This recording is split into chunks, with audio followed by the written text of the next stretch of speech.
Alhamdulillah al-mun'imi ala khalqih al-mutafaddil bi ihsanihi wa karamih alladzi nazzala al-furqana ala 'abdihi liyakuna lil 'alamin nadhira wa usalli wa usallimu ala man ba'athahu Allah rahmatan lil 'alamin basyiran wa nadhira wa da'iyan ila Allah bi idnihi wa sirajan munira sallallahu alaihi wa ala alihi wa sahbihi wa sallama tasliman katsira amma ba'd. Alhamdulillah jamaah sekalian, kita dimudahkan langkah kita untuk sama-sama ke majelis ilmu yang mana dengan kita belajar agama Allah Subhanahu wa taala, kita semakin paham tentang agama Allah Subhanahu wa taala dan kita semakin terjauh insyaallah dari perbuatan-perbuatan yang tidak kita ketahui sebelumnya yang merupakan hal-hal yang dilarang oleh Allah Subhanahu wa taala. Pada pagi hari ini insya Allah kita akan melanjutkan tentang kisah atau serial pernikahan, dan pagi hari ini kita akan membahas tentang bab persusuan atau hal-hal yang berhubungan dengan ASI atau air susu ibu dan segala turunan-turunannya. Insya Allah kita akan memulai sekarang tentang bab ar-radha atau bab persusuan. Dan di dalam hal ini, di dalam bab ini Allah Subhanahu wa taala menjelaskan banyak sekali hal-hal yang berhubungan dengan persusuan, dan juga Rasulullah Shallallahu alaihi wasallam dalam banyak hadisnya menjelaskan apa-apa saja yang diperbolehkan dan apa-apa saja yang dilarang bagi saudara sesusuan, ibu susu dan lain sebagainya. Perlu kita ketahui jamaah sekalian yang dirahmati oleh Allah Subhanahu wa taala bahwasanya air susu ibu itu berbeda dengan susu formula. Jadi kalau seseorang wanita tidak mampu untuk mengeluarkan air susu atau tidak mampu untuk memberi ASI kepada anaknya, atau misalnya keluar ASInya hanya sedikit, maka tidak ada masalah dia untuk mencari ibu susu lainnya. Karena kita tahu sama-sama bahwasannya air susu ibu yang dihasilkan oleh seorang wanita mempunyai kandungan gizi, mempunyai kandungan-kandungan yang tidak dimiliki oleh susu formula.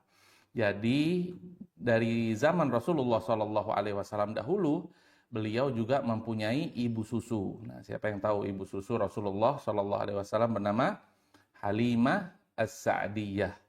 Dan Rasulullah SAW sendiri mempunyai ibu susu yang bukan merupakan ibu kandung beliau.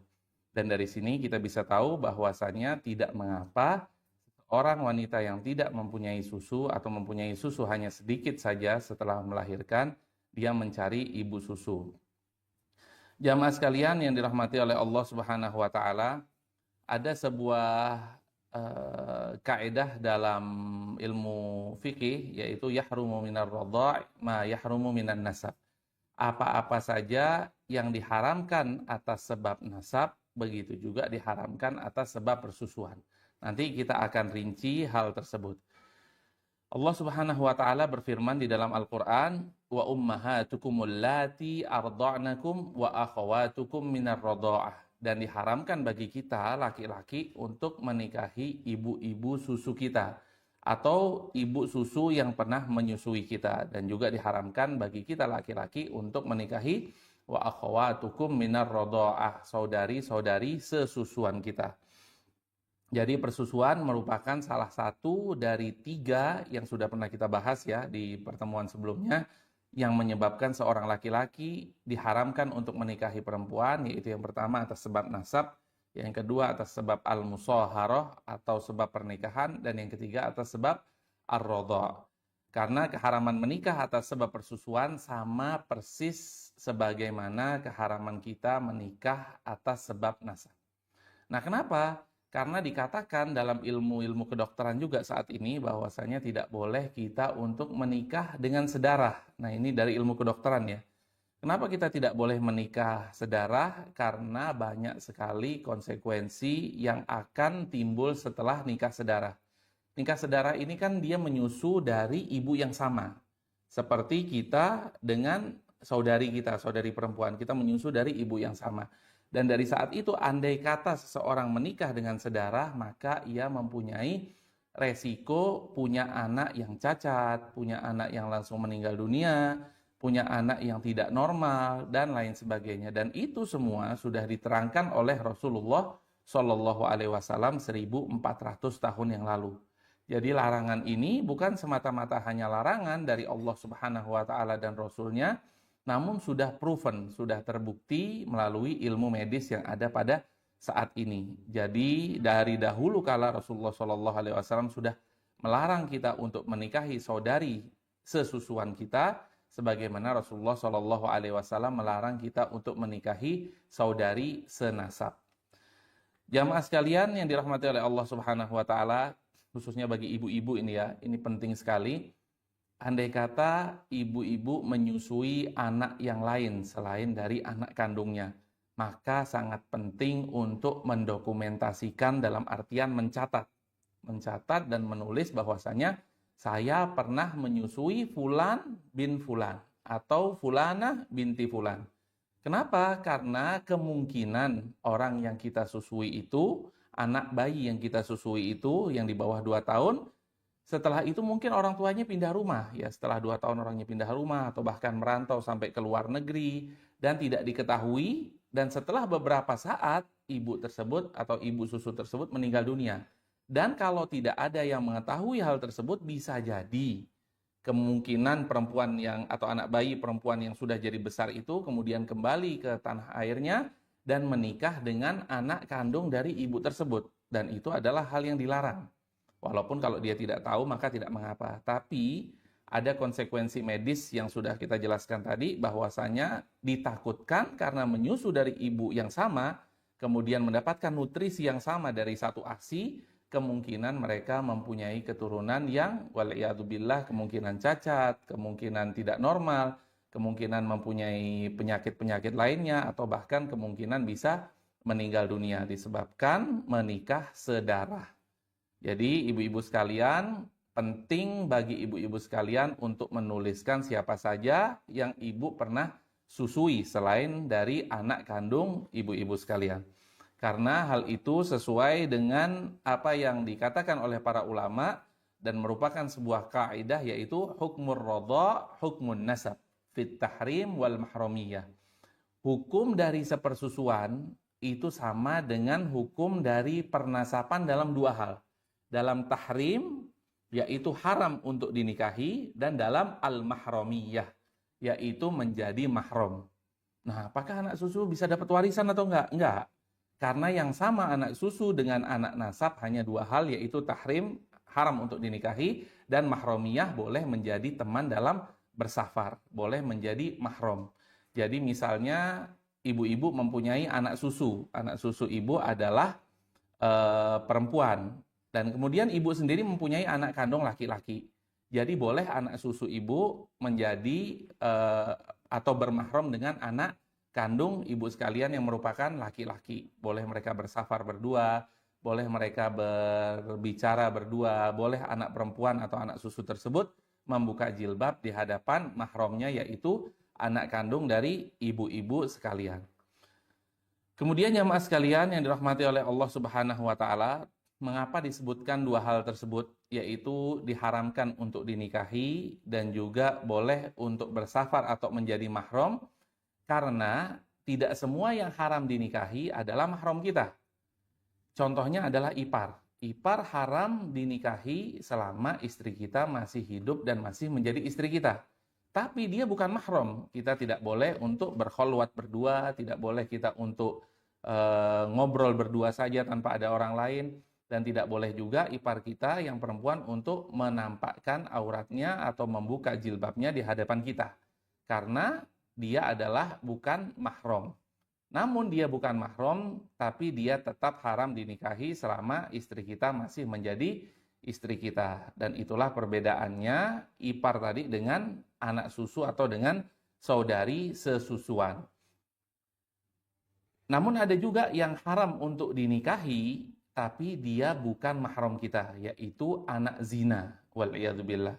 Jadi na'udzubillah min dzalik, misalnya seseorang laki-laki berzina dengan seseorang perempuan, kemudian ia mempunyai anak, memang anak itu anak biologisnya, tapi bukan anaknya secara syariat. Dan anak biologisnya haram dinikahi, seperti yang sudah kita bahas pada pertemuan sebelumnya.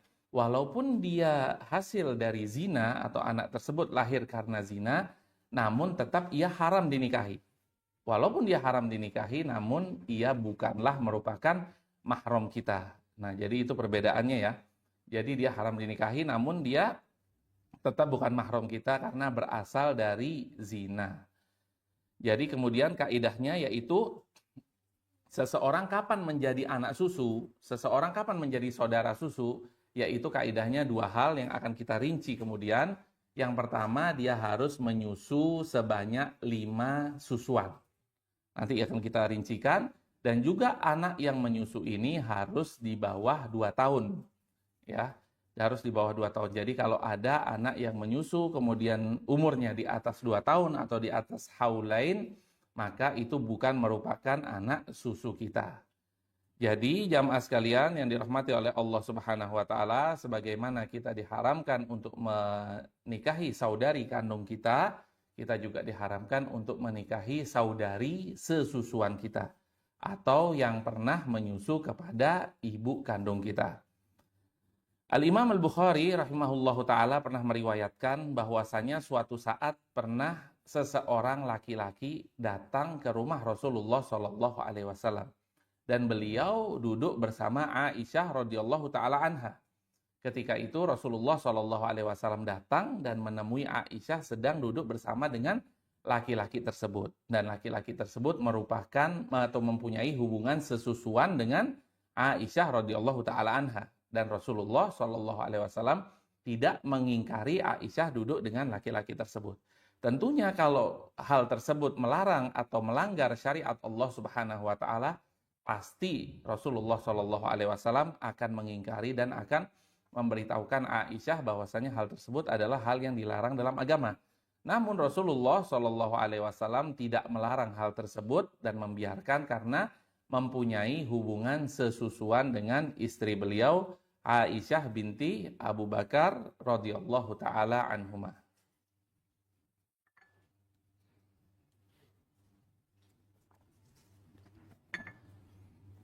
Kemudian jamaah sekalian yang dirahmati oleh Allah Subhanahu wa taala, Al-Muallif rahimahullahu taala menjelaskan, famata arda'atil mar'atu tiflan shara ibnan laha. Ketika seseorang wanita menyusui seorang bayi, maka otomatis bayi tersebut menjadi anaknya. Tentunya seperti yang sudah kita jelaskan tadi, syaratnya yaitu 5 susuan dan juga umurnya 2 tahun atau kurang. Walirrajulil ladzi tsabal labanu biwad'ihi, dan juga ayahnya, ayah susuan atau ayah susunya menjadi ayah susunya. Jadi bukan hanya menjadi ibu susu, tapi suami dari ibu susu tersebut menjadi ayah susu. Fayahrumu alaihi kullu man yahrumu ala ibnihima minan nasab. Jadi bagi seorang ayah susu juga haram untuk menikahi anak sesusuan tersebut. Sama hukumnya seperti ia haram untuk menikahi anak kandungnya. Jadi jamaah sekalian yang dirahmati oleh Allah Subhanahu wa taala, kenapa kok laki-laki juga otomatis menjadi ayah susu? Padahal kan yang menyusui cuma ibu-ibu. Karena susu tersebut atau ASI tersebut tidak mungkin keluar kecuali sebab laki-laki. Kalau laki-laki tersebut tidak menggauli wanita tersebut, atau tidak menjimai ya atau hubungan biologis, dan akhirnya wanita tersebut hamil dan mempunyai anak, maka otomatis tidak akan keluar susunya. Jadi laki-laki ini sebagai penyebab terjadinya keluar ASI atau terjadinya keluar air susu ibu, otomatis laki-laki tersebut menjadi ayah susu. Ya, jadi bukan hanya ibu susu saja yang ada, tapi ayah susu. Nah, sebagai contohnya kita akan beri contoh ya, seseorang laki-laki bernama Zaid dan seorang perempuan bernama Sarah. Jadi Zaid ini menikah dengan Sarah, kemudian mempunyai anak. Kemudian ada seseorang bayi bernama Ahmad. Ahmad ini datang ke Zaid dan Sarah, dibawa oleh ibu kandungnya, bilang bahwasanya saya tidak bisa mengeluarkan susu untuk anak saya Ahmad ini. Tolong disusui. Maka otomatis Ahmad menjadi anak susu dari Zaid dan Sarah. Jadi anak susu dari Zaid dan Sarah. Dan Zaid menjadi ayah susu dari Ahmad, dan Sarah menjadi ibu susu dari Ahmad. Dan kalau Zaid dan Sarah mempunyai anak-anak perempuan, maka anak-anak perempuan tersebut adalah mahram bagi Ahmad yang merupakan orang lain yang datang ke keluarga tersebut dan menjadi anggota keluarga baru karena sudah menyusu kepada Sarah yang merupakan istri dari Zaid. Jadi insya Allah sudah bisa dipahami ya suratul masalah atau contoh atau gambaran dari permasalahan tersebut. Jadi status anak susuan tadi sebagai anggota keluarga baru dalam kehidupan Zaid dan Sarah. Dan saudari-saudari dari anak-anak ya, dari anak-anak Zaid dan Sarah merupakan saudari sesusuan dari anak baru yang menyusu tadi yang bernama Ahmad. Dan diharamkan bagi Ahmad untuk menikahi anak-anak dari Zaid dan Sarah yang merupakan anak kandung. Padahal sebelum dia menyusu halal saja kalau Ahmad ingin menikahi salah satu dari putri Zaid dan Sarah. Namun setelah menyusu sebanyak 5 susuan maka diharamkan. Kemudian jamaah sekalian yang dirahmati oleh Allah Subhanahu wa taala, ada sebuah kaidah, innar radha tantashirul mahramiyah fihi fil murtadi. Sesungguhnya dengan menyusu tersebut menjadikan seseorang sebagai mahram hanya seperti contoh tadi ya, hanya Ahmad saja yang menjadi mahram bagi saudara Zaid dan Sarah dan ke bawah-bawahnya. Paham ya maksudnya ya? Jadi saya ulangi lagi, Zaid dan Sarah menikah, punya anak. Kemudian ada seorang laki-laki dan perempuan mempunyai anak bernama Ahmad, orang luar ini. Ahmad datang ke keluarga Zaid dan Sarah dan bilang bahwasanya istri saya tidak bisa mengeluarkan susu, maka tolong disusui. Maka Ahmad ini yang datang ke keluarga Zaid dan Sarah otomatis menjadi anggota keluarga baru. Yaitu haram untuk menikahi anak-anaknya Zaid dan Sarah dan menjadikan Sarah sebagai ibu susunya dan menjadikan Zaid sebagai ayah susunya. Nah, apakah saudara-saudara Ahmad tadi yang lainnya yang bukan menyusu kepada bukan menyusu kepada Sarah yang merupakan istri dari Zaid, apakah menjadi mahram juga? Bukan. Bukan menjadi mahram. Yang terbatas menjadi mahram hanya Ahmad saja. Karena hanya Ahmad yang masuk dalam keluarga tersebut dan menyusu kepada ibu susunya. Insya Allah bisa dipahami ya. Jadi keumuman tersebut berlaku hanya bagi anak yang disusui saja atau anak yang hanya diberi ASI dan anak keturunannya. Jadi Ahmad mempunyai anak merupakan cucu. Cucu dari siapa? Dari Zaid dan Sarah. Kok bisa? Padahal kan nggak nyusu. Iya, tapi Ahmad meminum susu dari Sarah dan mempunyai nutrisi di situ untuk bertumbuh kembang, untuk menjadi besar dan akhirnya mempunyai anak. Jadi anak dari Ahmad merupakan cucu susuan. Ya, cucu susuan dari Zaid dan Sarah. Jadi yang berhubungan di sini adalah yang ke bawah-ke-bawahnya. Ahmad, anaknya, cucunya, tapi tidak ngefek kepada Ahmad ke atasnya. Ibunya Ahmad kalau mau menikah dengan Zaid bisa apa enggak? Bisa. Karena tidak ada hubungan antara mereka berdua. Yang mempunyai hubungan adalah Ahmad saja dengan keluarga Zaid dan Sarah. Kemudian saudaranya Ahmad nih. Ahmad punya saudara namanya misalnya Muhammad. Muhammad mau nikah dengan putrinya Zaid dan Sarah. Bisa enggak? Bisa. Yang tidak bisa hanya Ahmad saja karena Ahmad yang menyusu dengan Zaid dan Sarah.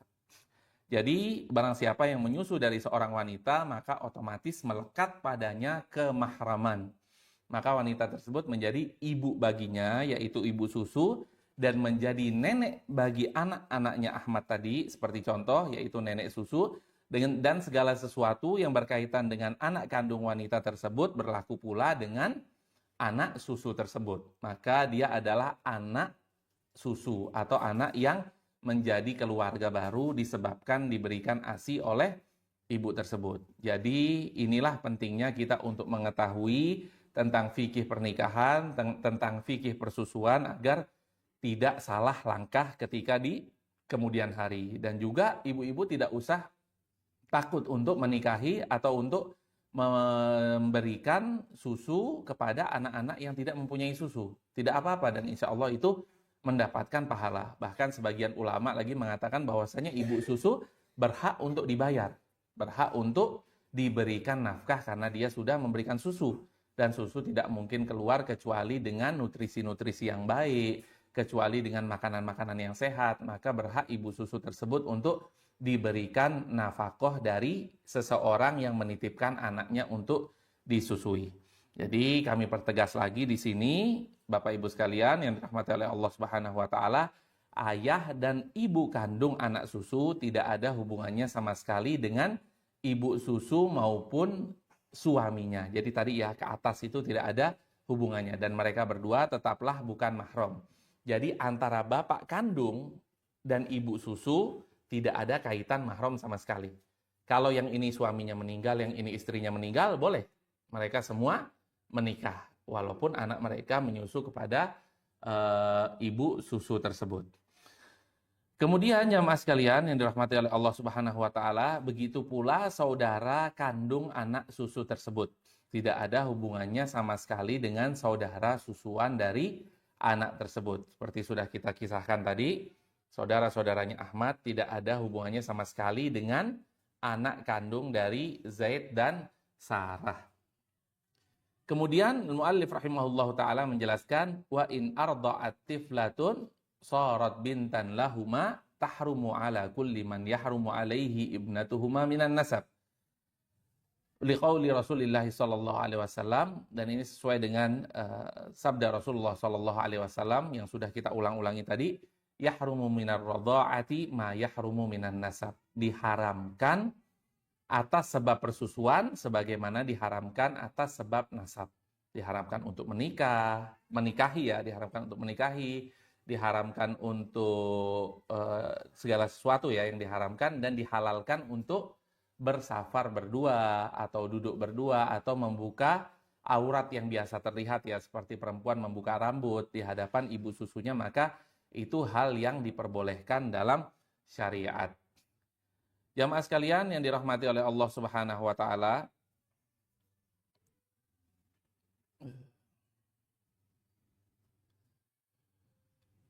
ya kita akan masuk kepada keharaman menikah karena sebab persusuan sama seperti keharaman menikah atas sebab nasab. Al-muallif rahimahullahu taala menjelaskan war-radha'ul muharrim ma dakhalal halqa minal laban. Apa yang menjadikan seseorang untuk menjadi anak susu? Yang menjadikan adalah air susu ibu atau ASI yang masuk ke dalam kerongkongan. Nah, jadi kalau air susu ibu tersebut cuma ditetesin di lidahnya aja, kemudian bayi tersebut ludah atau bayi tersebut muntah, maka tidak menyebabkan anak tersebut menjadi anak susu, karena baru ditempelkan saja di lidahnya bayi tersebut. Yang menjadikan anak tersebut haram untuk dinikahi atas sebab persusuan adalah madakhalal halqa minal laban, yang masuk ke dalam kerongkongan bayi tersebut. Gimana cara masuknya? Nah, cara masuknya ada 3 cara. Yang pertama, sawaun dakhala birtidha, baik dengan cara menyusu atau mulut bayi tersebut nempel di puting susu ibu tersebut, atau dengan cara wajur, atau dengan cara air susu tersebut misalnya dipamping ya. Seorang ibu pumping air susu dan ditaruh di freezer. Kemudian ada seorang anak bayi yang kehausan dan dia tidak mendapatkan minuman apapun ketika itu.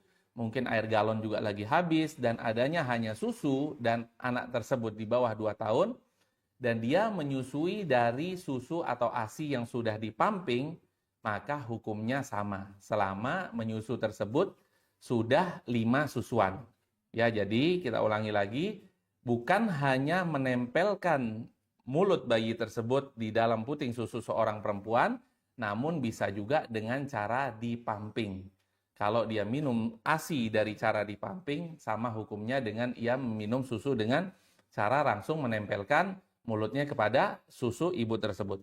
Au sa'utin, atau sa'ud ini yang dimaksud adalah memasukkan ASI dari beberapa jalur. Misalnya anak tersebut mempunyai penyakit yang mana dia tidak bisa untuk memasukkan sesuatu dari mulut. Misalnya mulutnya lagi sakit dan lain sebagainya, dan harus dimasukkan nutrisi tersebut dari hidung.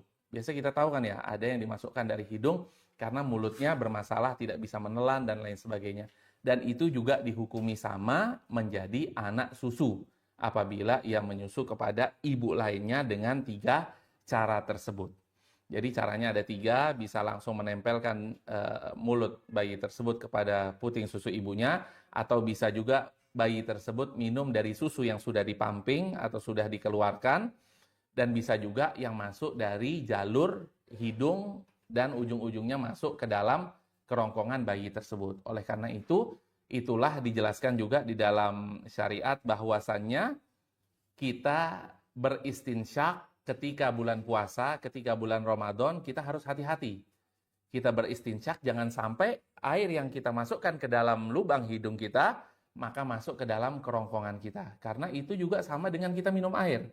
Kita diharamkan oleh Allah Subhanahu wa taala ketika kita berpuasa untuk memasukkan segala sesuatu ke mulut kita yang menyebabkan kita menjadi kuat atau memberikan nutrisi seperti makanan, minuman, obat, dan lain sebagainya, walaupun itu melalui mulut dan juga melalui hidung. Jadi ini hukumnya adalah sama. Jadi jamaah sekalian yang dirahmati oleh Allah Subhanahu wa taala, semua susu yang masuk ke dalam bayi yang berusia 2 tahun atau kurang dan sebanyak 5 kali susuan, baik itu melalui kerongkongannya dengan cara apapun itu, dengan cara menyusu langsung, atau ditaruh di gelas, atau ditaruh di botol dot, atau diteteskan melalui sedotan atau semisalnya, baik melalui mulut atau melalui hidung, semuanya menyebabkan bayi tersebut menjadi anak susu. Nah, sekarang ada pertanyaan lagi nih. Gimana kalau bayi tersebut dipamping susu ibunya, kemudian bayi tersebut, bayi orang ini ya, bukan anak kandungnya ya, bayi orang tersebut pengen minum, dan ternyata setelah dia minum dia nggak suka. Ya udah deh, campurin coklat dikit, atau campurin stroberi dikit, atau dicampurin perasa sedikit. Kemudian setelah itu bayinya jadi suka, karena ini ASI rasanya rasa coklat atau rasa stroberi. Apakah hal itu menyebabkan anak tersebut menjadi anak susu atau enggak? Nah, kira-kira jadi anak susu apa enggak? ASI stroberi nih. Ya, jawabannya tetap menjadi anak susunya walaupun dicampur dengan perasa stroberi atau perasa coklat dan lain sebagainya. Karena esensi dari ASI tersebut sangat melekat dan itulah yang diminum oleh bayi tersebut. Berbeda contohnya dengan seseorang perempuan memerah ASINya atau mempamping ASINya sampai jadi 1 ml saja, 1 mili sedikit, dan dimasukkan ke dalam 1 galon. Galon kita tahu 19 liter, kemudian tercampur dan tidak ada sedikit pun ya yang mengandung, atau galon tersebut hanya mengandung ASI sangat sedikit. Kemudian diminum nih sama seorang serumah. Jadi semua orang serumah, tamu-tamu yang datang, orang yang datang akikahan, orang yang datang nikahan, semuanya jadi saudara sesusuan. Benar apa enggak? Tidak benar. Karena kandungannya hanya sedikit sekali, misalnya 1 mili, dimasukkan ke dalam galon yang berisi 19 liter. Namun contoh dari bayi tadi, bahwasanya susu yang dipamping atau yang diperah, kemudian hanya diberikan sedikit dari perasa stroberi atau perasa coklat, kemudian diminum oleh anak tersebut, maka tetap menjadikan anak tersebut sebagai anak susu.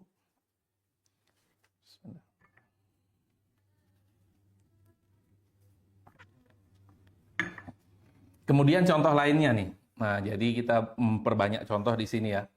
Wah, kok contohnya aneh-aneh sih? Ustadz, gimana nih kok? Dari mana dapat contohnya?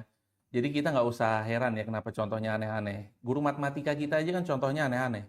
Andai kata seseorang jalan dari Bali menuju ke Arab Saudi dengan menggunakan motor kecepatan sekian, berapa jarak tempuhnya? Kan aneh kan? Mana ada yang naik seperti itu? Nah, justru dari hal-hal agama yang kita anggap contoh-contoh tersebut aneh, itu adalah contoh yang sudah dirumuskan oleh para ulama, yang sebagian besar di zaman dulu tidak terjadi, tapi terjadi pada masalah-masalah kontemporer yang ada saat ini. Nah, sekarang contoh lainnya nih, misalnya seseorang wanita memerah ASI tersebut. Tadi kita sudah tahu ya, ditaruh di dalam galon maka tidak ngefek. Seseorang tersebut, perempuan, memerah susu. Kemudian susu tersebut yang sedikit dijadikan atau dicampurkan dalam 1 termos yang dia bikin teh. Teh tapi nggak ada susu nih, jadi teh susu dibikin ditambah dari air susu tersebut. Ini contoh bukan dari saya, dari ulama ya. Jadi contoh tersebut apakah menjadikan semua orang yang minum teh tersebut menjadi saudara sesusuan? Tentunya tidak. Karena yang pertama sudah berubah dari ASI tersebut menjadi teh, menjadi kopi. Dan yang kedua, yang meminum sudah lebih dari 2 tahun. Jadi tidak ngefek. Karena yang ngefek adalah bayi yang minum yang kurang dari 2 tahun dan sebanyak 5 kali minum. Jadi intinya jamaah sekalian yang dirahmati oleh Allah Subhanahu wa taala, selama wujud susu tersebut ada, terlihat dan dapat dirasakan, maka berlakulah hukum meminum ASI tersebut. Kemudian kita akan bahas sekarang mengenai apa-apa saja syarat-syarat meminum ASI, yang mana ASI tersebut menjadikan seseorang sebagai anak susu. Syaratnya ada 3. Yang pertama, wala yuharrimu illa bisyurutin thalathah. Tidak menjadikan anak tersebut anak susu kecuali dengan 3 syarat. Yang pertama, ayyakuna labanum ro'ah, bikron kanat au thayyiban.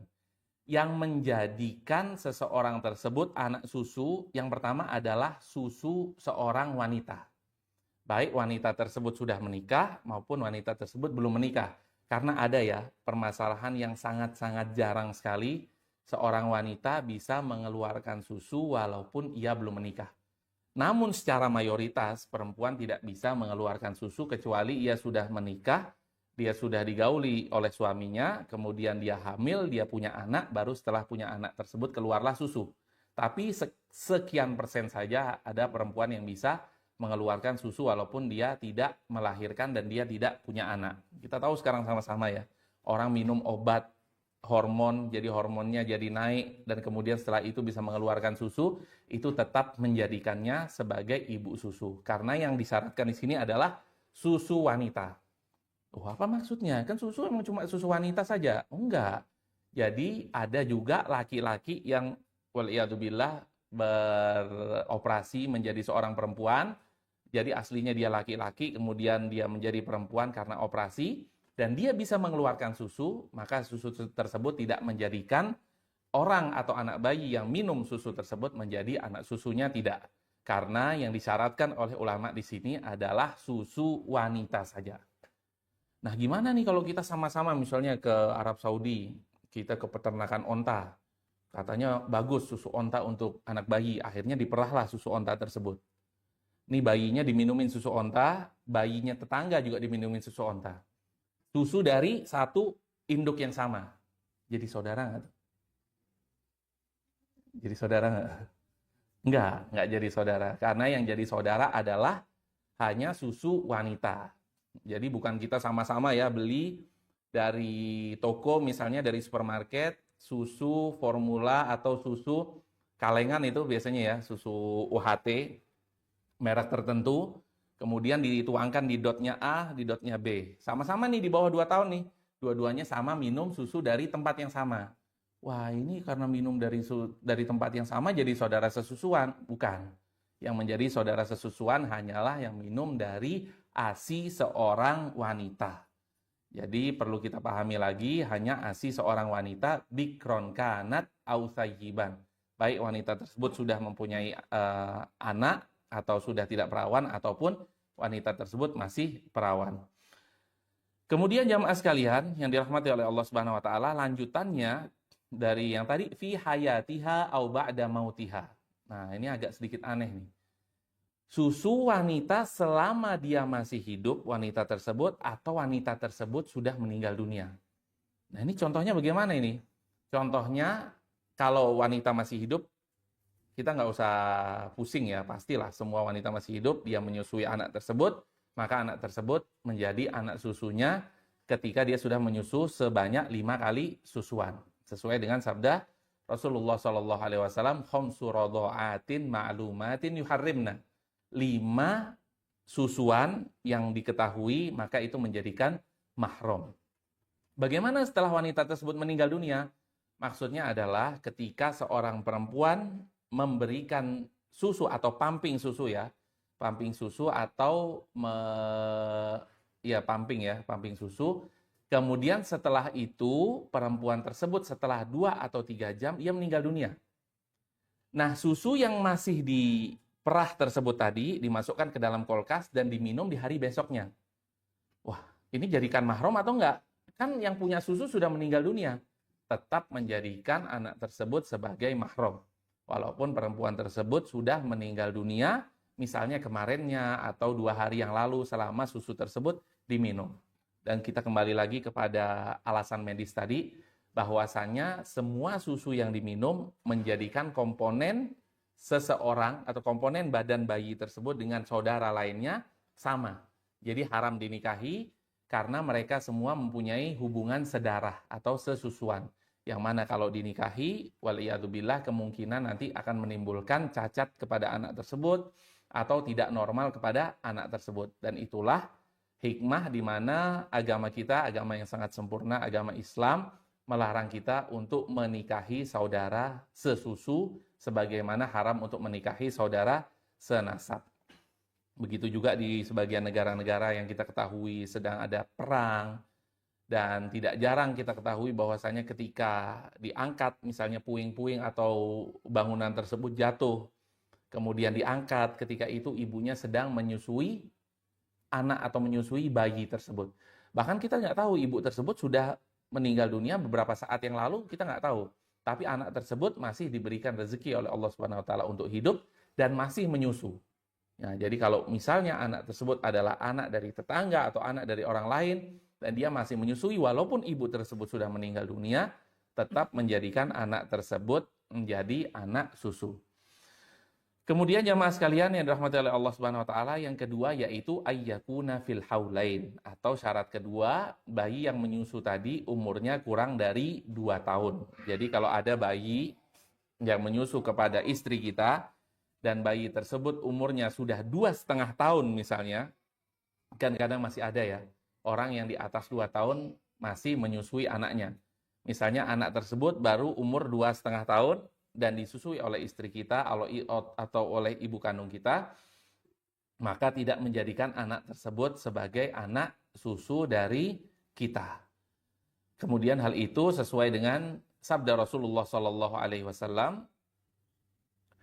la yuharrimu minar radha'i illa ma fataqal am'a wa kana qablal fitar. Yang menjadikan anak tersebut sebagai anak susu atau susu yang menjadikan bayi tersebut sebagai mahram adalah susu yang mafataqal am'a, yang masuk ke dalam lambung, wa kana qablal fitam, dan kurang dari 2 tahun. Jadi kita sudah jelas ya, susu tersebut masuk ke dalam lambung atau masuk ke dalam kerongkongan dan anak tersebut kurang dari 2 tahun.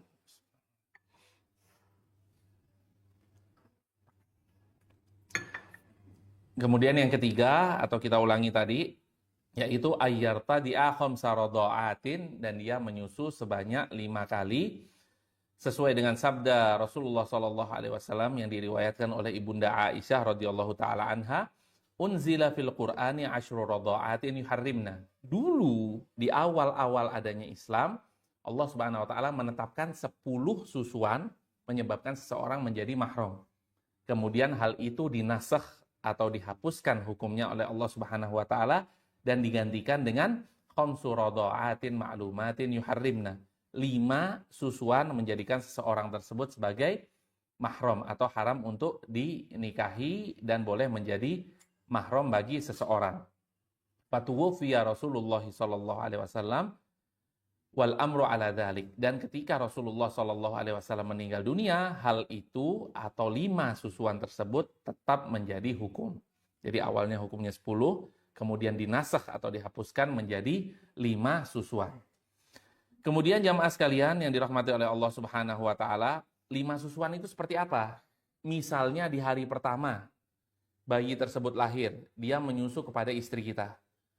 Kemudian setelah seminggu baru dia menyusu lagi sama istri kita. Kemudian setelah 3 bulan dia menyusu lagi sama istri kita. Kemudian setelah setahun dia menyusu lagi kepada istri kita. Kemudian setelah 1 tahun 7 bulan dia tetap menyusu lagi kepada istri kita. Itu kan jaraknya jauh-jauh tuh. Itu bisa menjadikan anak tersebut sebagai anak susu atau enggak? Bisa. Selama dia di bawah 2 tahun. Jadi bukan berarti sekarang, besok lusa, hari ketiga sampai hari kelima dia menyusu, bukan.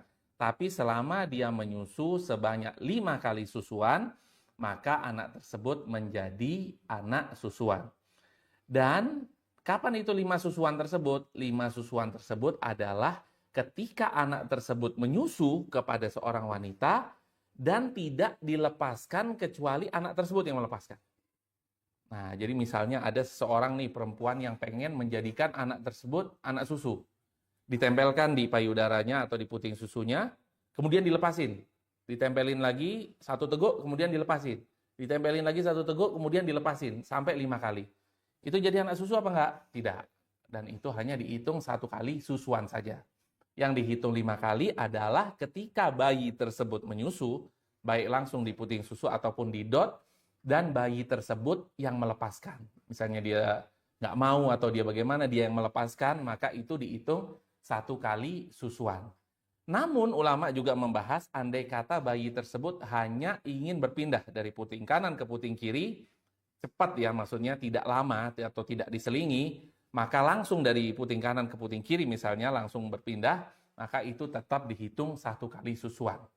Yang dihitung lebih dari 1 kali susuan adalah ketika bayi tersebut menyusu kepada seorang wanita dan dia sendiri yang melepas, mungkin karena dia tidur, dia yang melepas, atau karena dia sudah merasa kenyang, dia melepas, maka itulah yang dihitung 1 kali susuan.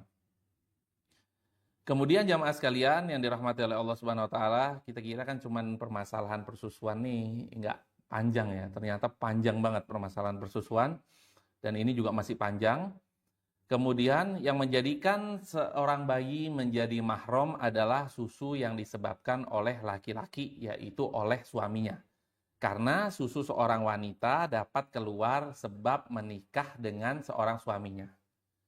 Ada contoh lagi nih. Wah, ini Ustadz banyakan contoh aneh-aneh lagi contohnya. Ya nggak apa-apa, kita kasih contoh. Seseorang bernama Zaid, dia punya istri bernama Maryam dan satu lagi bernama Aisyah. Kemudian ada orang lain, orang luar, punya anak bernama Ahmad. Atau bernama Sarah misalnya ya. Seorang Sarah tadi udah kita sebut ya. Bernama Fatimah. Fatimah ini anak dari orang luar, datang ke Zaid. Zaid mempunyai dua istri ya, Sarah dan Aisyah. Fatimah ini datang ke salah satu dari keduanya, yaitu ke Sarah dulu. Dia nyusu sama Sarah 3 kali susuan saja. Sekarang, nanti sore, sama nanti malamnya. Kemudian qadarullah ini dua-dua ini sama-sama punya anak bayi dan sama-sama lagi menyusui. Kemudian setelah 3 kali susuan, dia sudah nggak mau lagi nih nyusu dari Sarah. Kemudian dia berpindah kepada Aisyah. Menyusu sama Aisyah juga 3 kali misalnya, atau 2 kali. Jadi jumlahnya dia menyusu sudah berapa kali? 5 atau 6 kali kalau misalnya dia menyusu. Apakah, siapa tadi contohnya? Fatimah ya. Jadi apakah Fatimah ini merupakan anak susu dari Sarah atau dari Aisyah? Ayo. Anak susu apa enggak? Enggak. Tidak anak susu. Bukan anak susu dari Sarah, bukan anak susu dari Aisyah, tapi anak susu dari Zaid. Karena apa? Karena Zaid ini yang menyebabkan 2 perempuan ini keluar susu. Karena dinikahi oleh satu orang laki bernama Zaid. Jadi Fatimah adalah anak susu dari Zaid, bukan anak susu dari Aisyah ataupun Sarah. Jadi Zaid haram untuk menikahi Fatimah dan Zaid haram untuk menikahi ya, Zaid haram untuk menikahi Fatimah dan Zaid boleh bersafar dengan Fatimah. Sedangkan 2 perempuan ini bukanlah merupakan ibu susunya karena nyusu di sini cuma 3 kali, nyusu di sini cuma 2 kali. Jadi bisa difahami ya contohnya ya. Kemudian jamaah sekalian yang dirahmati oleh Allah Subhanahu wa taala, jadi seperti yang sudah kita jelaskan tadi, andai kata bayi tersebut melepaskan susu hanya untuk nafas saja atau hanya untuk mengganti dari puting kanan ke puting kiri atau kebebaan ya bahasa kita ya, kebebaan atau dia lepas terus dia masang lagi atau dia menyusu lagi, maka tetap terhitungnya hanya 1 kali susuan. Ini ada beberapa contoh-contoh lainnya, cuma agak mungkin kurang pas ya untuk disampaikan karena memang beberapa ulama memang merumuskan sampai hal yang detail sekali ya. Kemudian kita akan bahas berikutnya, launakaha imra'atun tsumma qala hiya ukhti minar radha in fasakha nikahuhu. Nah, ini ada contoh lagi nih. Contohnya yaitu jika seorang laki-laki menikahi seorang wanita Kemudian laki-laki tersebut berkata kepada wanita tersebut, wahai istriku, kau adalah saudaraku sesusuan. Apa hukumnya? Hukumnya maka ketika itu pula suami dan istri tersebut harus dipisah, infasakho, atau nikahnya mereka berdua fasid, atau nikahnya mereka berdua rusak. Dan mereka berdua bukanlah merupakan suami istri. Jadi misalnya ketika bayi, dia tetanggaan nih misalnya nih ya, sama-sama di Denpasar, di Gang A nomor 9, satu lagi nomor 11, tetanggaan rumahnya.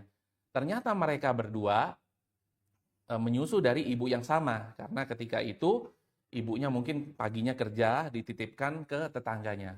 Kemudian setelah sekian lama mereka berdua pindah kota, pindah negara, dan akhirnya ketika besar tidak diketahui. Mereka berdua menikahlah. Kemudian setelah beberapa saat suaminya ini tahu bahwasanya ternyata yang saya nikahi ini adalah saudari sesusuan saya. Kemudian dia bilang pada istrinya, wahai istriku, kita ini berdua dari ibu yang sama menyusunya. Maka ketika itu infasakho nikahuhuma, mereka berdua harus berpisah detik itu juga. Hubungannya bukan lagi hubungan suami istri, tapi hubungan saudara sesusuan. Tetap mahram mereka berdua, tetap mereka berdua boleh ngobrol, dan seorang perempuan tersebut boleh menampakkan aurat yang biasa terlihat, namun tidak boleh berjima atau berhubungan biologis suami istri antara mereka berdua. Detik itu juga. Wah, gimana kita udah terlanjur punya anak? Nah, sudah terlanjur punya anak, insya Allah diampuni oleh Allah Subhanahu wa Ta'ala karena ketidaktahuan mereka. Jadi, kalau orang tersebut tahu bahwasanya dia menikahi saudara sesusuannya, dan dia harus menyampaikan hal tersebut, dan mereka berdua harus berpisah ketika itu juga. Dan seorang wanita tersebut harus menjalani masa iddah, karena memang dia sudah digauli oleh laki-laki tersebut. Masa iddahnya seperti yang sudah sering kita bahas, yaitu 3 kali suci bagi seorang wanita, yaitu dia suci, kemudian haid, kemudian suci, kemudian haid, kemudian suci, kemudian setelah haid tersebut. Maka ketiga masa suci tersebut merupakan masa iddah bagi wanita tersebut.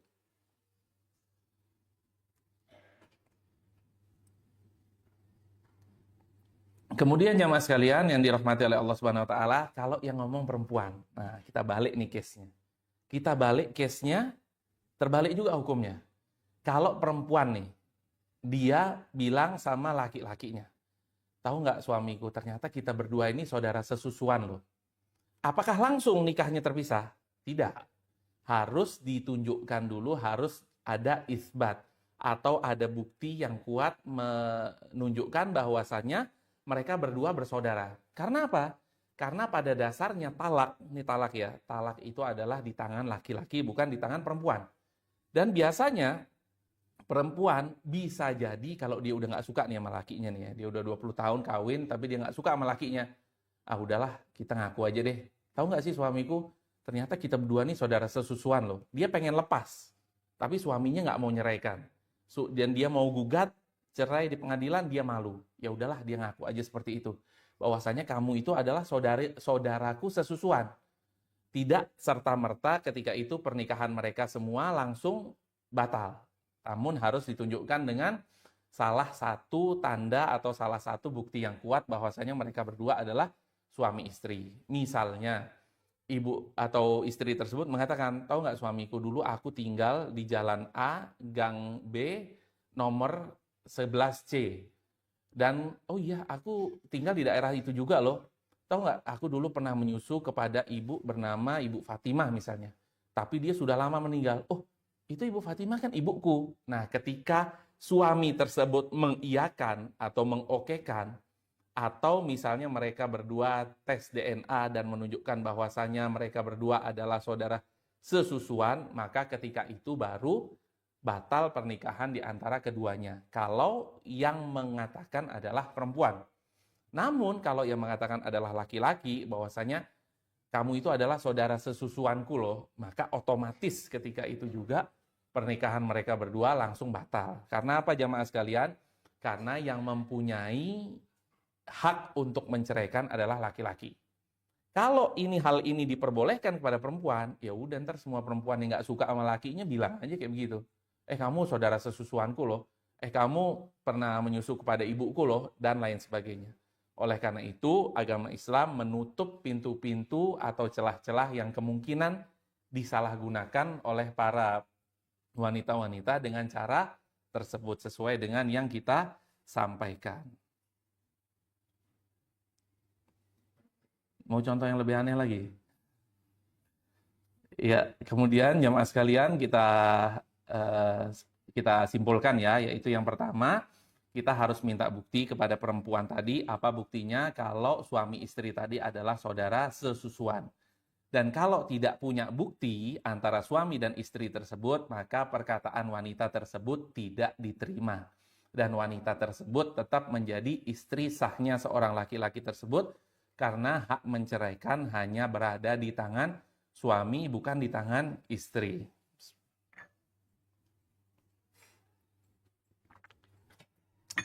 Namun jamaah sekalian, kalau perempuan tersebut yakin, seyakin-yakinnya bahwasannya dia pernah menyusu kepada ibu dari laki-laki tersebut, dan laki-laki tersebut tetap tidak menerima bahwasanya enggak kamu mungkin ngomong gitu aja, dan dia perempuan ini benar-benar meyakini bahwasanya dia menyusu kepada ibu dari laki-laki tersebut, maka dalam hal ini dia bisa berkonsultasi atau mengangkat hal ini kepada KUA atau kepada pengadilan agama, dan haram bagi dia untuk melayani suaminya.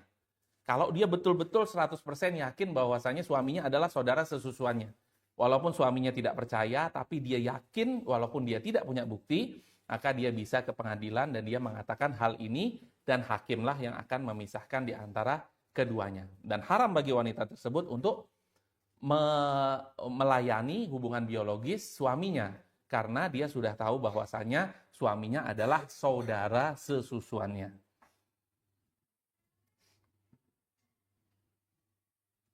Namun kalau misalnya laki tersebut iseng ya, dia tahu nih istrinya ini bukan saudara sesusuannya, dia iseng dan dia sakit hati sama istrinya, dia tidak mau menceraikan, dan dia bilang, wahai istriku, kau ini adalah saudara sesusuanku.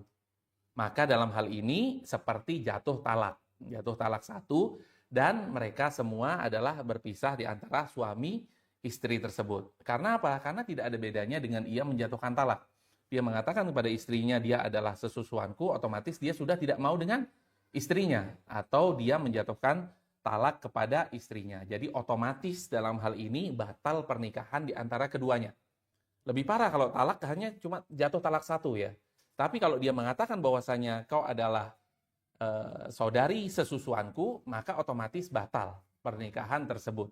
Jadi emang laki-laki ini nggak bisa macem-macem ya, nggak bisa ngomong semau-maunya sendiri ya. Dia menjatuhkan talak pada istrinya dalam keadaan bercanda, tetap jatuh talak tersebut.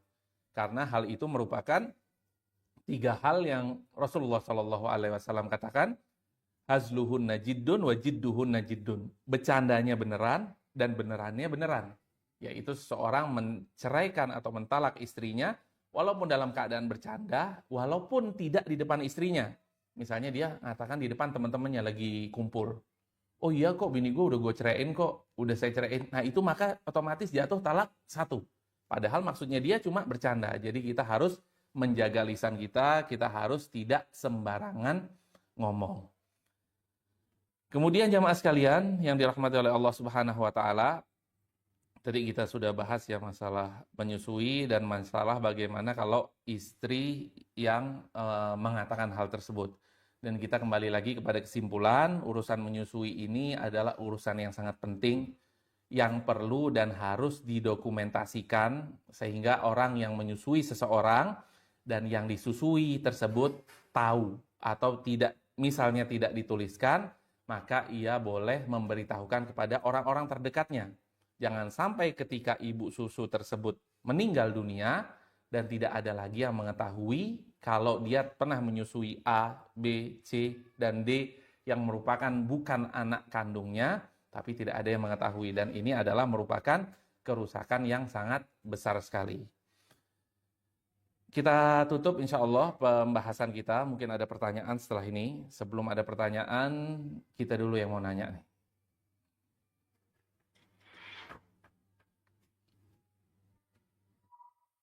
Yang pertama, pertanyaan pertama ya, apakah persusuan memiliki hukum yang sama dengan nasab? Jawabannya adalah, ayo nih, jawabannya adalah iya. Memiliki hukum yang sama dengan nasab dalam dua hal, yaitu dalam hal apa? At-tahrim atau haram untuk dinikahi, dan al-mahramiyah atau menjadi mahram dan tidak mempunyai hubungan apapun dengan warisan. Nah, jadi bukan berarti anak susu kita mendapatkan warisan, tidak. Jadi hanya dalam dua hal, yaitu at-tahrim wal mahramiyah. Haram untuk dinikahi dan bolehnya menjadi mahram. Pertanyaan yang kedua, kalau wanita menyusui bayi lain yang bukan anaknya, maka bayi tersebut menjadi anaknya siapa? A. Menjadi anaknya wanita tersebut karena wanita tersebut menyusui. B. Menjadi anak suaminya karena suaminya lah yang menjadi sebabnya keluar air susu. Atau C. Menjadi anak keduanya.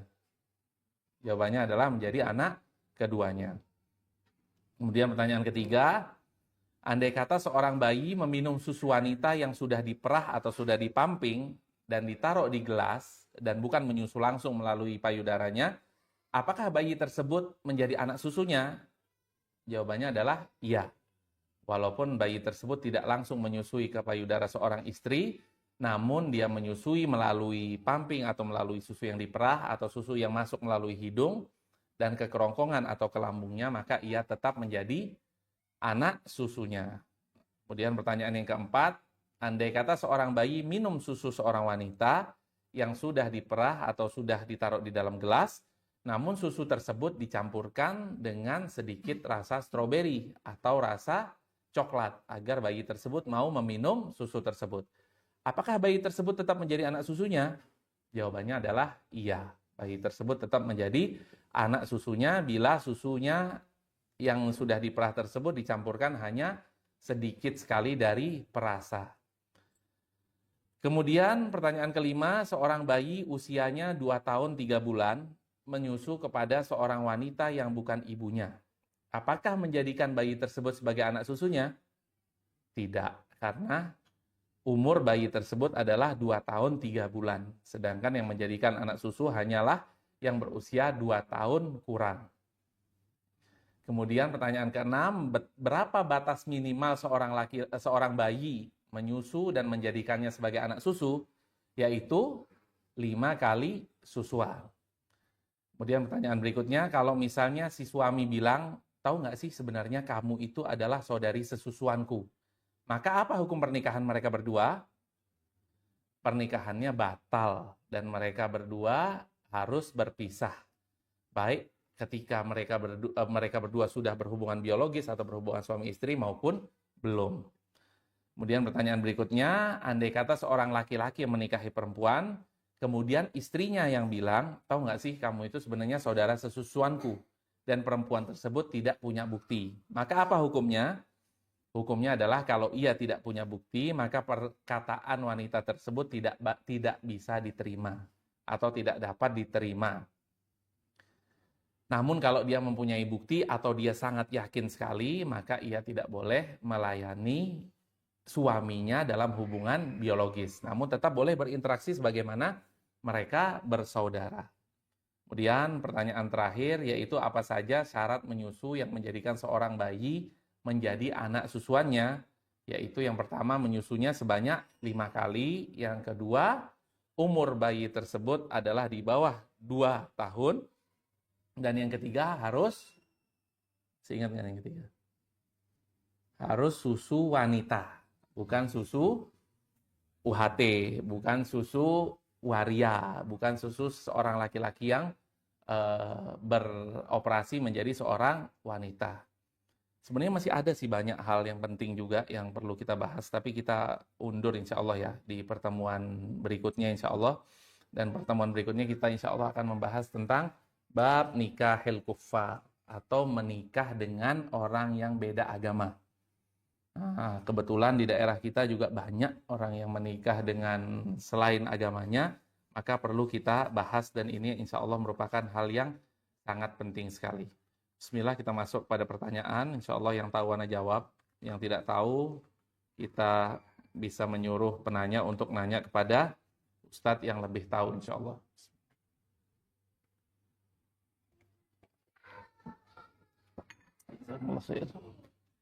Biarin dulu, nanti. Bismillah, bagaimana kasusnya dengan donor ASI? Saya pernah melihat di sosmed ada yang mendonorkan ASInya kepada anak lain secara random yang memang membutuhkan ASI. Dalam artian ibu tidak mengetahui siapa saja anak yang dikirimkan ASInya. Dalam hal ini, donor ASI adalah suatu hal yang baik, suatu hal yang terpuji, yang mana Rasulullah SAW sendiri beliau menyusu kepada ibu susunya, jadi bukan kepada ibu kandungnya. Jadi Rasulullah SAW pernah menyusu kepada ibu susunya Halimah As-Sa'diyah. Dalam hal ini bagus untuk mendonorkan ASI kepada orang lain. Namun yang perlu kita catat di sini adalah ia harus tahu kepada siapa yang mendonorkan ASI tersebut. Tidak bisa mendonorkan ASI secara random, itu tidak boleh. Karena kalau tidak diketahui, wallahu a'lam, kemungkinan besar ketika ke depannya anak dia bisa menikah dengan salah satu yang dia donorkan ASI tersebut. Dan kalau itu terjadi, maka akan timbul kerusakan yang sangat besar. Secara medis juga akan timbul sebuah kerusakan, yaitu menikah dengan seseorang yang sedarah, ya bisa kita anggap karena saudara sesusuan, yang mempunyai anak yang waliyadzubillah mungkin akan cacat, mungkin akan cacat fisik maupun cacat mental dan lain sebagainya. Jadi kalau kita mendonorkan ASI, kita harus tahu kepada siapa kita mendonorkan ASI. Kemudian yang kedua, apakah usia 2 tahun dihitung berdasarkan kalender Hijriah atau Masehi? Ya, kemungkinan besar kalau kita tidak bisa menghitung secara kalender Hijriah, maka kita boleh mengatakan bahwasannya 1 tahun adalah 360 hari. Kita nggak tahu nih, 1 bulannya ini berapa dalam kalender Hijriah ya. Kita ulangi ya pertanyaannya ya. Apakah usia 2 tahun dihitung berdasarkan kalender Hijriah atau Masehi? Tentunya dihitung secara kalender Hijriah.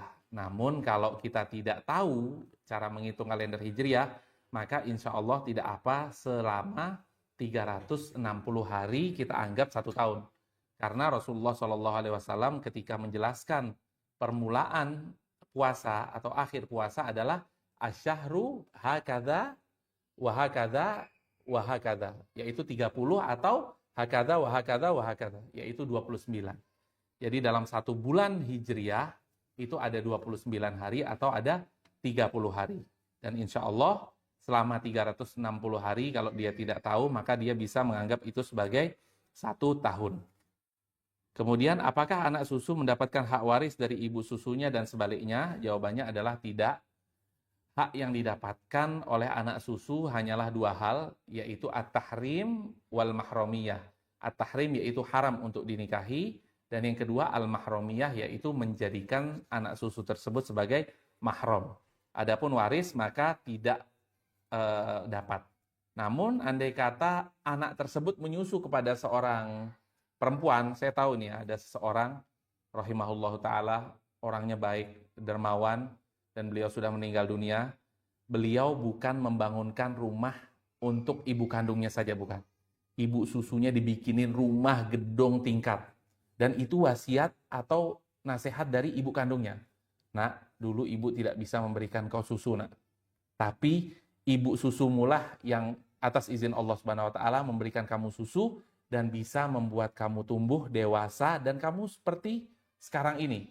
Beliau orang yang sangat sukses di bidang dunianya. Kemudian beliau membangunkan ibu susunya rumah yang sangat besar, yang sangat mewah sebagai bentuk balas jasa. Memang tidak mendapatkan warisan, namun tidak ada salahnya atau justru kita harus berbuat baik kepada orang yang sudah berbuat baik kepada kita. Memberikan kita susu, membuat kita tumbuh besar, membuat kita seperti saat ini, alhamdulillah dengan kondisi yang sangat sempurna. Wallahu a'lam. Bismillah, Ustadz, apa hukumnya anak kakak laki-laki? Anak kakak laki-laki oponaan ya. Apakah mahram dengan anak saya? Syukron, Ustadz. Anak atau ponakan hukumnya adalah mahram. Ya, keponakan adalah mahram bagi kita-kita. Bagi laki ataupun perempuan yang merupakan suami istri. Kalau kita mempunyai adik atau mempunyai kakak dan mereka mempunyai anak, maka Semua anak tersebut adalah mahram bagi kita dan bukan mahram bagi anak-anak kita. Karena anak-anak kita bisa menikah dengan sepupunya. Misalnya anak kita laki, sepupunya dia perempuan. Nikah boleh apa enggak? Boleh. Dan sah dalam agama.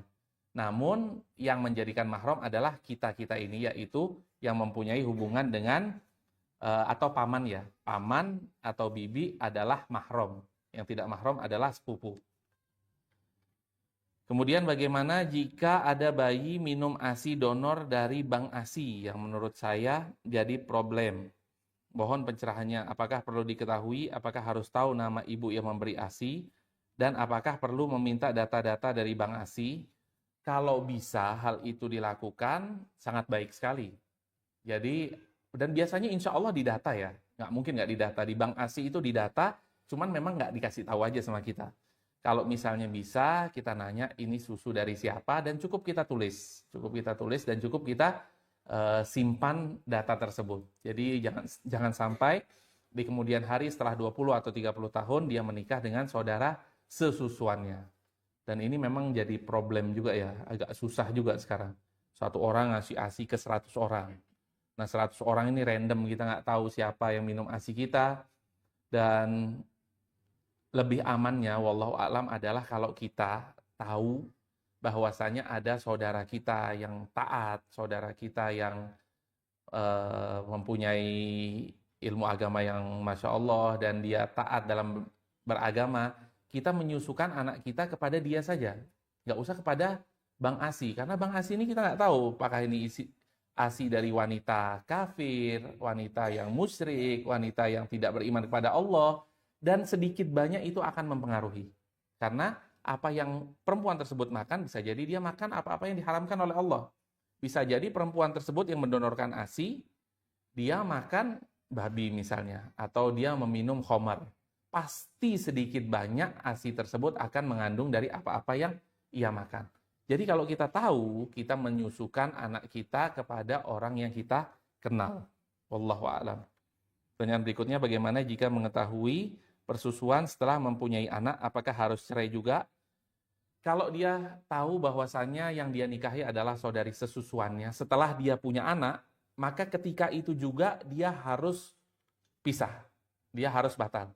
Wah gimana? Saya kan sudah berhubungan suami istri. Insya Allah tidak mengapa dan insya Allah tidak dosa apabila dia tidak tahu.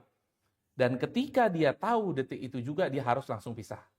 Karena ia tidak boleh menikah dengan saudara sesusuannya. Kalau dia tetap melanjutkan pernikahan tersebut, maka dia termasuk dalam menikah zina. Karena dia menikah dengan saudaranya, sedangkan Allah Subhanahu wa taala dan Rasulnya Rasulullah Shallallahu alaihi wasallam melarang kita untuk menikahi saudara sesusuan. Kalau dia tidak tahu, dia tidak mengapa dan dia tidak berdosa, dan kalau dia tahu, dia harus langsung pisah. Wallahu a'lam bishawab.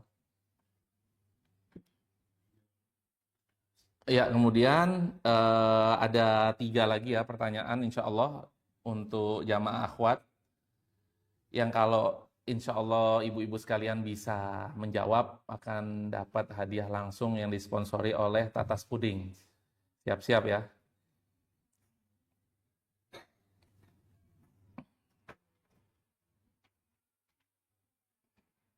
Apa hukumnya seorang suami yang menyusu kepada istrinya? Apakah menjadikan suami tersebut mahram dan tidak bisa lagi berhubungan suami istri atau tidak? Ya, silakan angkat tangan. Ada loh ini, Pak. Nggak usah senyum-senyum, Pak. Iya. Jawabannya adalah ya. Iya. Jawabannya adalah tidak menjadikan seseorang tersebut saudara sesusuan karena suami umurnya lebih dari 2 tahun. Walaupun 5 kali, 10 kali, 20 kali tidak menjadikan, karena tidak menjadikan saudara karena lebih dari 2 tahun. Kemudian apakah syarat-syarat susu yang menjadikan seseorang haram untuk dinikahi dan menjadikan seseorang tersebut sebagai mahram? Ada 3 syaratnya. Yang pertama, kedua, dan ketiga. Silahkan disebutkan.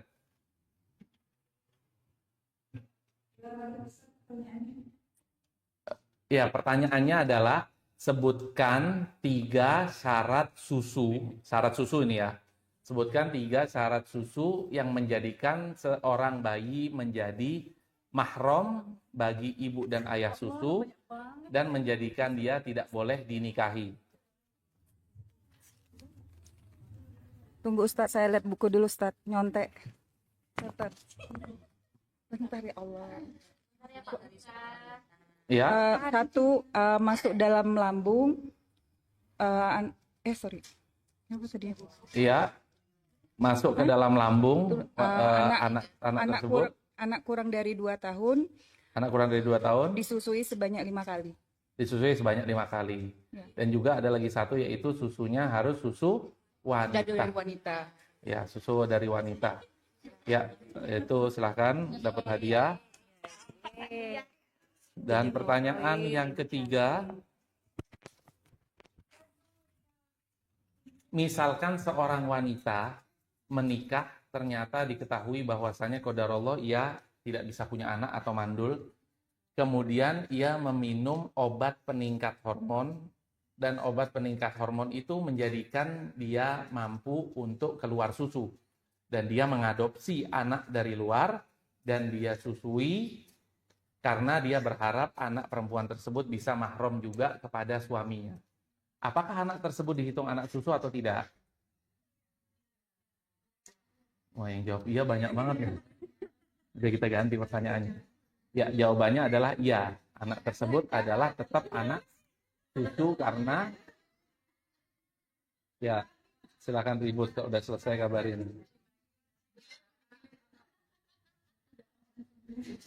Ya, kemudian ini pertanyaannya berikutnya ya. Pertanyaan berikutnya, apabila seorang mempunyai 2 istri, salah satu istrinya menyusui anak tersebut, anak orang luar ya, sebanyak 3 kali, dan istri yang satu lagi menyusui sebanyak 2 kali. Apakah anak tersebut menjadi anak susu bagi ibu-ibunya?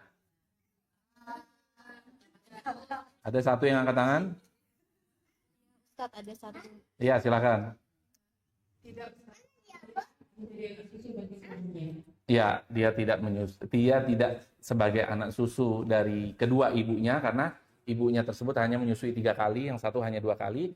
Namun ia menjadi anak susu dari suaminya, karena suaminya lah yang punya susu, atau suaminya lah yang menyebabkan istri-istri tersebut bisa mengeluarkan ASI atau susu.